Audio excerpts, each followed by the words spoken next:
Hi, I'm Adam Hogan from RTE2FM, and I'm talking to people from the LGBTQI+ communities from all over Ireland. Earlier I met Noah Halpin and Keeva Lilith Ferreyra-Carol from TENI, the Transgender Equality Network Ireland.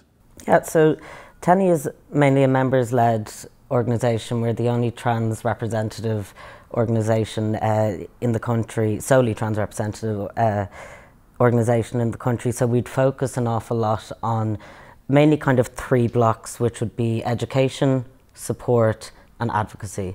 And like I said, that can be all very broad. So essentially we would advocate for the rights of transgender people to live equally in society in Ireland, and at the same time educating others about trans identities, as well as supporting the community themselves and their families. We have groups in kind of Sligo, in Galway, Cork, Waterford, and yeah, before the pandemic I was running a race all across the country, just meeting with the community and just doing the best that I can to kind of be that advocate as well. Say a year ago when suddenly everything had disappeared, how were you able to move stuff online maybe? Pretty much, yeah. Like a lot of organisations, I guess we embrace Zoom. So we've had, all our support groups have been meeting online. In fact, some of the support groups have only met online. Like a new group that's been set up in Limerick and Waterford as well, where they kind of just were getting going just as the pandemic started. And there was a bit of a scramble in the beginning, but now all the groups are meeting on Zoom. And the great thing about it is that if you're living in one part of the country, you can attend a support group in another part of the country. My role is mainly in healthcare, so our only gender identity clinic is centralised. It's based in Dublin, and I mean, if you are a trans person coming from Sligo or Kerry who has a 9 AM appointment at this service, money is also an issue too, because you have to maybe book a night in a hotel, things like that. So, and also what we're finding, specifically with healthcare, is maybe GPs in rural Ireland might not know as much about trans identities and not know where to refer people, and then they're delayed in obtaining the healthcare that they might need.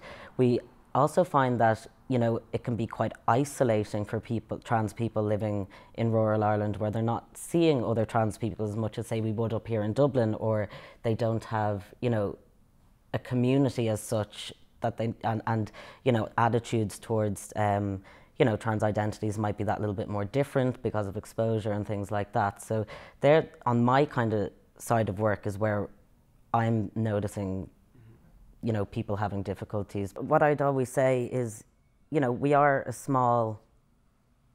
very small population of the country, and oftentimes you'll hear trans people say, we are quite literally where gay men were in the 70s.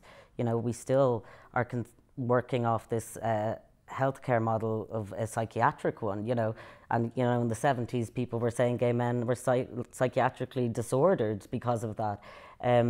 And I think what we need to realise is that we all need to be allies to each other. You don't have to be trans to support trans rights. You don't have to be trans to ask for trans people to have basic human rights and equality.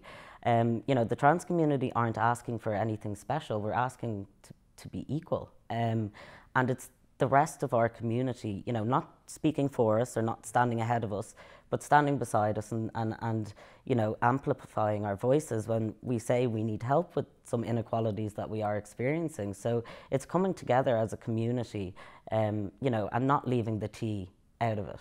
I think that there can be a feeling of isolation in rural communities, definitely, and I guess it's important that if you own a business in the countryside, or if you're part of a community organisation or a community group, just to ask yourself, would a trans person feel safe in this environment?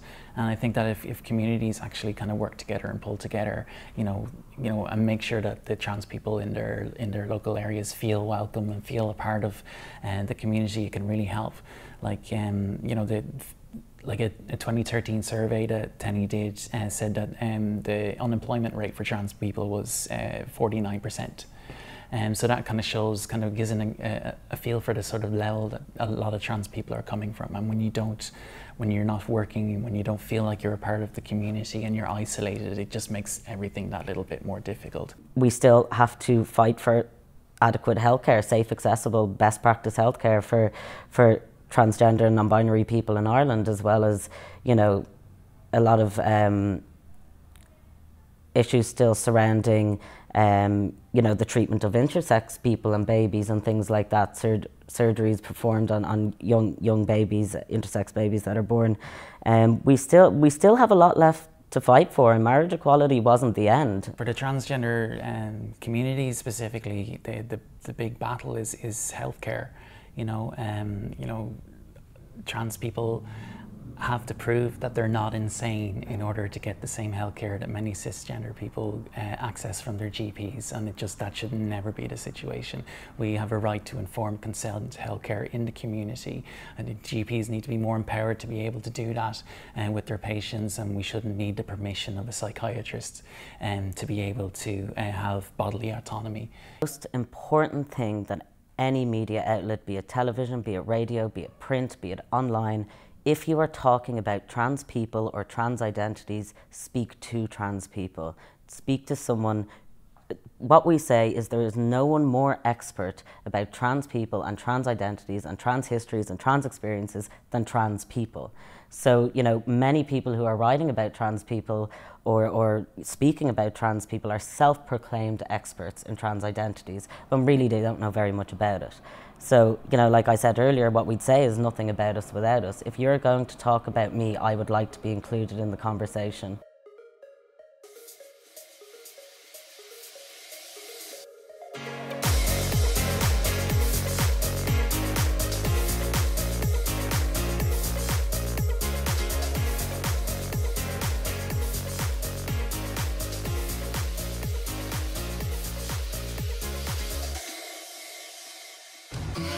RTE, proud to stand, proud to party. See rte.ie/pride.